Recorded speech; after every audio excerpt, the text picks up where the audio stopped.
I have spoken to Peter Obi's matter each time I met you guys.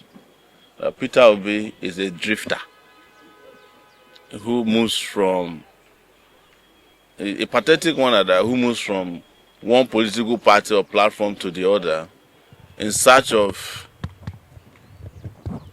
an intention to take advantage of whomever he is with. He doesn't want to compete for the primaries in those parties that he went to. This will probably be his fifth party, right? From ABGA, from PDP to ABGA, from ABGA back to PDP, then Labour Party, and then ADC, now NDC. There are only 21 political parties left. Between now and the end of the primary season, maybe Peter Obi would have moved to all of them, except, of course, our party, AAC, because we have made it very clear that we don't have anything in common. So, but in saying that, he's entitled to move as many times as he wants.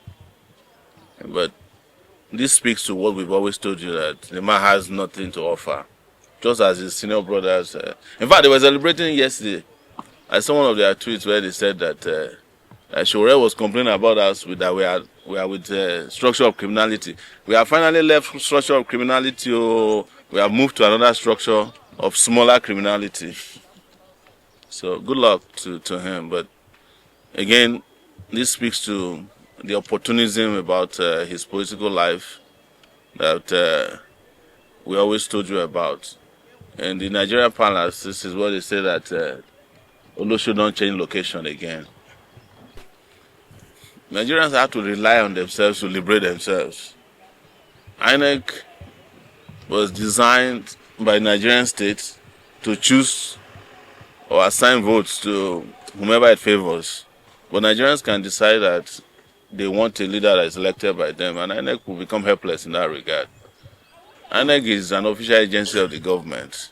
The president of Nigeria appoints the chairman of INEC.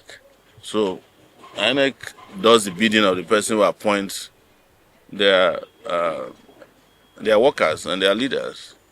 So to expect such a political group to be independent is asking for too much.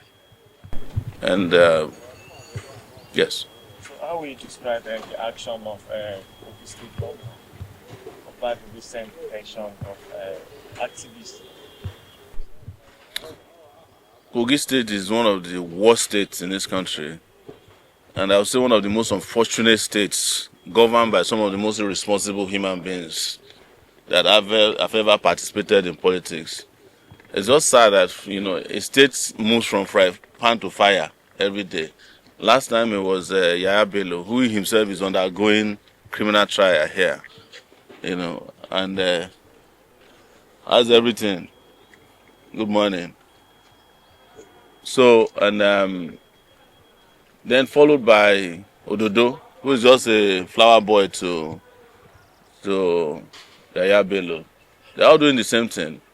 But we have intervened, and the young man will be arraigned before the magistrate court, even though the magistrate has no jurisdiction over the matter. But that's how they do. I heard they got a court order to detain him. But today they are going to be forced to present him in court and charge him for what they claim the offense he committed. And we have lawyers on standby to get him bailed out, and that will be the end of the case, hopefully. But we know they have their plans. They always use judges and magistrates to ambush people and violate their rights. We're keeping an eye on it. There's no hiding place for Dudu or Yaya Bello. It's Yaya Bello that his trial should end so that he can go back to Kuje inside this Black Maria. Yeah. I think also need to intervene on this matter of this recent happening whereby people were arrested for publishing false claim on Nigerian and business Omoyele. Yes, I've already intervened, and we've told the police is our problem in this country. How can you go and arrest people because they claim that Elumelu is engaging in divorce? How's that a criminal offense? If Elumelu's my marriage is still intact, they should just issue a statement to say me and my wife are still together. It's as simple as that. But they always love to use their position to oppress people, and we hate it. So the intervention has already commenced. We've asked lawyers and also contacted the police that the police force must be sanitized to the point that it doesn't intervene in rubbish.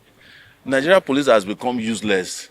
The Nigeria police, their DSS friends, all of them are all doing foolish things every time.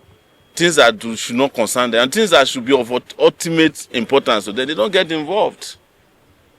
They don't get involved. They are not trying terrorists. They are not trying to arrest them. They are arresting bloggers who are discussing marriage. If you go to the US, where they borrow their democracy from, tabloids will write stories and people buy it at the supermarkets. Whether they are true or not, it's free speech. Live with it. Even Tony Elumelu himself, how does he live his life? He lives his life on the internet. Tony Elumelu is always showing that he has a private jet, you know. So why is it worried about being spoken about on the internet? Tony Elumelu is the biggest content creator in the billionaire industry. He's always showing off himself. So he's the one who brought himself out to be in the public domain, and he's a public figure. People must talk about the life of public figures. So they cannot be benefiting from the social media space and then try to shut it down by arresting bloggers who talk about that. Foolishness. So I'm sure that the police has gotten the memo, and those guys will be released immediately. We have asked them to release those boys. You know, if Tony Elumelu don't want people to, let him shut down his Instagram page. All those childish things he does on Instagram is what makes children to be talking about him. He's a content creator. He should respect his fellow content creators who are all competing for the same space. Why should he shut the other side down when he himself is benefiting from the same space? That's completely wrong. Thank you.